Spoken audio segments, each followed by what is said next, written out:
गोभी काला का खिचड़ी बनेनी आधा रखले बनी इतना बचावो तनी तब हूँ 1 रुपया नहीं खे बचत भला बचो कहाँ से कमीनी ना धमीनी खाली मरद के ठूसे के चाहिए चारों टाइम अपना तनी की तू एगो खाता नहीं उनकरा खातिर रखले रहतनी की खइए तब ई कमाए पता नहीं को ध्यान देव त ई मरद से तो एकदम दिमाग पगला गेल बा आज ही तुमको कमर शौक न देख बेटा नीचे पूरत का मरद मानुष से जुड़ाई आदमी। अरे का है सखी दिन भर कामे करत रही ना। अरे ना दीदी कैसे नहीं हरौआ ए जे बाबा हाली आवे के नाम ना लेना देखो तनी कि घर द्वार में अकेले पड़ रही ना बाल बच्चा बड़ा सन तो हॉस्टल में डलले बनी और सब सुनाई और सप्ताह मालिक नहीं खलो ता भातारा हो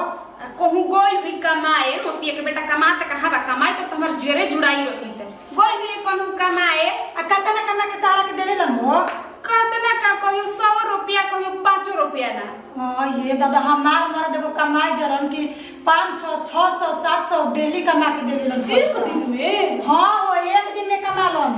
एक दिन में 600 700। हां आई हो दा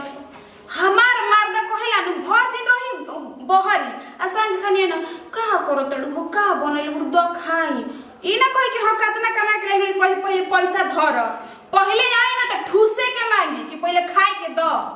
आ कहू ना अच्छा बताई काम मिलल ह पैसा कितना लागल और ना खोजते खोजते दिन बीत गई।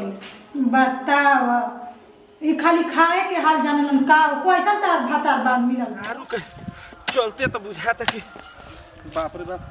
कोई मोय बगैचा होने जाके कोड़ देनी भई एगो बार लास्ट कोड़ के जाता नहीं हो मालिक कहले ना पैसा ना देला पहले का कही हाली हाली कोड़ के जाता नहीं भूखो लागल रे दादा कोड़ा तो नहीं खे जाइम खाए तो कही कि पैसा लेके आओ ताकत तो 1 बज गुल के जाने कब मालिक पैसा लेके वही है बिना पैसा के जाइम तो गजने कर दी का करी मन हार गुल बा चह है हाली हाली कोड़ के चलो तनी चलो एक बार पैसा ना मिलल तो कहम कि जाए दे साही खानी पैसा ले ली बताओ हम चुखारना कहते ना 150 मजदूरी चलता नोतिया के बेटा कहीं कोना घरे कमी नहीं करे जाता नीनू की 150 देत रहसन आजकल मजदूरी 500 700 भइल है कैसे कहत रहली उनकर माई आ इकरा कहीं कौन काम करवा तो सर 100 रुपया 150 रुपया दो आओ ये मोचू खरनु आवाज त रहिला पर क्लास लगाओ बाप रे बार तो पैसा ना दलस के जाने का कही का करता हूं जे बैठ के मरूद खाता हूं अरे बाप तन नीचे बैठो तन ऊपर बैठी अरे दादा मन हार गुल बा जानता हूं नो मजूरी हुतुनी सा आ खटा देता हूं सो हाताना मोय बगैचा कोड़ के आ मोय अनिल बाबू के कोड़ आइनी बगैचा आ ताकतानी भूख लागल बा ताकतानी पूरब ताकतानी पश्चिम ताकतानी पैसा के बेरा पर आवते नहीं खसो एकर मतलब फिर आज पैसा लेके नहीं खियाई ना का अब मुआना नतिया क्वेश्चन बाकी पैसा ना देवेला काम करवा के हैं का कहबो कि जान जा कमो कोन बड़ा इज्जत से नाम ले ले अनिल उनकर मोछे उखाड़ लेती रहती फिर तो हम कमाई नहीं की जत बहरिए ठीक न है तो कुल क्लास ले लेते आ सुनी आजकल मजदूरी 500 700 भइल बा तो रउवा काहे कहतनी कि हमरा आता नहीं मिलता 500 साल तो मजदूरी बोले तो जान तो कुल के हाथ में लूर न बा हई हो काम जानता तो हमरा कुछ अइबे ना करेला एगो कुदारी छोड़ा के कुछ सिखल ही नहीं की अब जहां जाइम ता हां तो अपने सीखा खोटा तो दूसरा के का दोष दिया बताओ का उनकरे हम झूठो के ना दोष देते खाली रउवा देह पोसले बानी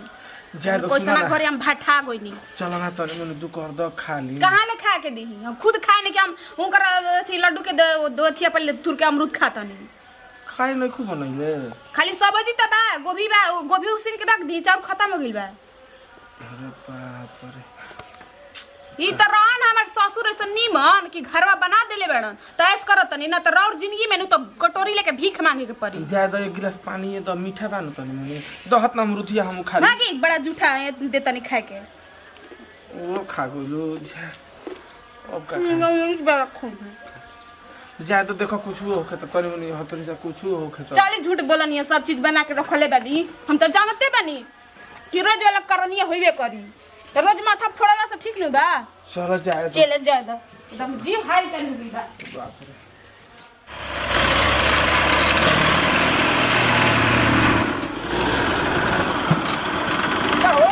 बच्चा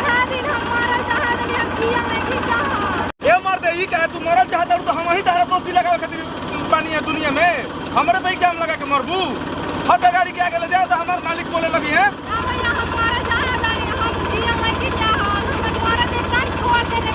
तो ई तारा तो ठीक नहीं है ई तू कौन ड्रामा उठलो हार मरब तारा के कौन मारता हमारा गाड़ी के आगे काहे आइल बाड़ू हैं हटबू कि ना तू अब वहीं ई तारा लोग के घर के झगड़ा लेके है जो है ड्राइवर पर तू मरबू तो हम ना फंसब हम ना जेल जाई बताओ हमारा जाए के खेत जोते तू कुबेरा कइले बाड़ू ना जी हम मरल चाहता नहीं हम एकदम नहीं जियल तो चाहत आखिर काहे तू मरल चाहता रू हमार मरद कहत तू ठीक नहीं है एकदम बसूरत बाड़ी हम ना रह बस तने पर तू हमार मेहरारू रोज पैसा खाती हमरा के 20 साली ताना मारे ले खदरे ले खाए ना देले तबो हम नहीं की मरत तू काहे मरता जाके वही घर में खुशी से रहो मारत अटे कहत हम तोरा के रखबे ना करम भगा देले हां धके हम मरल चाहत नहीं आखिर हम कहां जाई हम कहीं ना जाई हम मरम अब गजीब हाल बताहार हमार धन दौलत तो बहुते बाटे तब हमार मरद हमरा के नहीं के अपनावत कहत अटे न जी तो जो भाग जो एकदम घर से हम यही से मरल चाहत नहीं आपके गाड़ी के आगे आइल नहीं हम सोचल है जाता के मर जाई हम जियल नहीं चाहत अरे साला धन दौलत बहुते बा तब तो साला इस समय मेहरारू हमरा के चाहिए हमार धन हो जी तो हम मेहरारू हमरा खाए के देवे लागी ना तो खाऊ ए सुनो ना तू दोसर हमरा शादी करबू फिर आप छोड़म ना नु हमरा के ना छोड़म यार तार धन दौलत ढेर खा बा हाँ बहुत ढेर का भाई सब हमारे हाथे देख ली तो सही बात बा तोरो का हम अपना माई ले पूछ के आई हाँ जाई माई ले पूछ ली आओ तने अपना माई ले पूछ के ए जो रही हमर गाड़ी ए जो भी ए जो तू रही ठीक बा कब आई बस जाई मैं आई 10 मिनट में हमर घर हो जेबे बा 10 मिनट में हम आवत नहीं 10 मिनट हाँ ठीक बा तू ए जो रही जानो तनी ननद घरे शादी रहे नु कर लइका के हां उहे सदिया में गोरी त जानते बड़ी जने तने कि न तरी आवेली सन तो क्लो एथी पड़ गिरी बटे चढ़ के बेसन घिली सुते से आ जानो तनी अपन मोरद के आतना सोचले बनी नु कोले बन के आज बिना 500 ले ले न घरे आइम ना ठीक तो कइला हो सजबू ना तबले पैसा उ दिया सन मरद चोराइयो के पैसा रखेला सन हां एक देह छोड़ ना बाड़न देखो देखि खाली हाथी ने देह पोसले बाड़न अरे बाप रे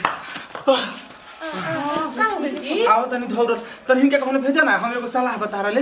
तनी जा तू अपना घरे भौजी ठीक बा हम जात जी दीदी के लिए से भेज तनी बुरा न लगी का अरे बतिया बुरा का लागी खाक लगे कमात हाय बाप रे पसेना बहाव बहुत जान हमर मन आगुल बा एगो आइडिया मिलल बा कमाए के आइडिया हां तू कह देबू ना लॉटरी लागल का एगो लॉटरी लागल बा जान जा ई लास्ट बा तू चाहबू तो हो जाई अच्छा हम तो हो जाई हां ई कौन लॉटरी है एगो मेहरानू बिया हम गोड़िया लेके जात नहीं रस्तिया में न हमरा गोड़िया का कुप का धाई दे बुझल धक्का मार अभी तो धक्का मार के अभी का जेल जाइन का ना धक्का नहीं मरले तो हम कनिया का हो तू काहे मरल चाहता हूं तो कहती नु कि हमार मरद हमरा के मानत नहीं के यही से मरत नहीं और ओकरा भी धन दलो ढेर खा बा जानलू तो जान जानो कि सोचता नहीं कोकरा से बियाह कर लेती न तो हां आई हो दादा है कमाई के को दिन तेरे बियाह करम तू सर सुन ना रे पगली कमाए के बात तो पैसो ढेर खानी का जाई ओकरा से कह देम कि तू हमार माई होई तो पैसा त हाथ ना हो जाई नु हम माई हई हां हे भगवान अरे तो रोवा तने काहे तोरा के पैसे नु चाही तो तू हमरे के माई कहबो मरद बड़ हम तर माई कैसे हो जाई अरे छोड़ हमरे के पैदा के लिए भाई अरे पैसा खातिर गरी केहू कुछ करता पैसा तो हो जाई नु ऐसे फिर बाद में कबो मर्दो मेहरारू बन जाई बाकी जानते हो देखावटी में तू हमार माई बन जाइए आ तब लोग धन में छीट ली जाई ठीक बनू अरे तोनी मुनी बात मेहरारू से माई बने बस हम लोग कहेला नु फलानावा के माई मौगी के लोग माई कहते बाई घरी चलते बुझाते नहीं कि हम का गई तब हम ना कमाई जा तब हम जे बैठ के खाइम जा ना तो मतलब हमरा के मानजन करो ना हां मान हम ऐसे माई को हम तोरा के बाकी खाए के ढेर खानी के दे हम चली ठीक है कली नु लेकिन सब जितना कर जाए जात बानू हमरा नाम में करे के होई अरे चल ना तोरा नाम भइल चाहे हमारा नाम भइल हमारा नाम भइल तो तोरे नाम रही ना बाद में दोनों भाग जाएंगे तब हमरा के छोड़ अच्छा चल जाए दे तो माई बन जीबे तू नु हां हम बन जाए चल ठीक है बढ़िया खाना पीना चाहिए पेन जाता नहीं हम बड़ाइले ठीक बानू कोई मरता बड़ा जल्दी भगलन माई कोई हम हमरा के अच्छा तो माई कोई चाहे कुछ बियाह तो हो गई बनू सबको तो जानता कि उनकरे मेहरारू बनी इतना धन दौलत के सुख मिली न ओकरा आगे तो सब बात फीका रह हम अब काल से राज करम अभी तक से उ ना आइलन लागत अटे न वो ऐसे ही धोखा दिहन का जाल में फंसा के आ गई नहीं हां हम पर माई से पूछे नहीं है नो कोने कि ये माई ऐसे एगो मेहरानू से बियाह कर ली तो माई हमर कहते कि हां बाकी साचो के तार धन दौलत बानू हाँ हमार बाटे पूरा हम तारा के खूबिए मानम तू हमरा से बियाह कर लेबू ना तारा कोनो तराज नहीं खिनु हम एकदम बियाह कर ले नहीं खे तराज अब मरम ना कि नहीं के मरम ना अब मतलब गाड़ी से धंगा के अब काहे के मरबू चलो गाड़ी पे बैठो अब तारा के लिए चलते आ चलो हो गइल पक्का हाँ पक्का छोड़ा ना नु ना हो ना छोड़म बैठो बैठो बैठो आवा हां यही पे ले चलते घरवा नजदीक आ जाई आ हाथवा धरवा ना खींच देता नहीं ट्रैक्टर पर चढ़ना नहीं कि आवा ना ट्रैक्टर पर बड़ा भाग वाला आदमी चढ़ेला ऐसा एगो ट्रैक्टर हमरा के नया कीन दी हो आ कमाईन बड़ा खुश बनी जी ट्रैक्टर पर हम बैठ गए नहीं आज चलो चलो चलक ना चलिए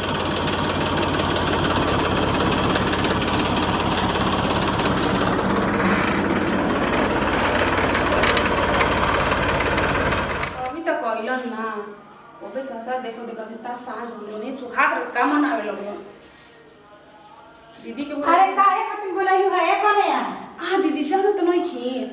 कहत हम दूसर बियाह करे के हम हो निके निके कह देनी कि जाई ले हमर आराम में रही तेल पानी करी घर छिपा करी नीमन चिकन बना के दी आ खूब धन दौलत वाला आ ढेर नखरा करी न त कुल दौलतिया धन अपना नाम में करा के फिर खदेर दे हम यही से का खुश बड़ू अब इतना हमरा के कम समझत नहीं वही की काहे इतना खुश मने मने लौकतड़ी आओ गोल लगा माई दियो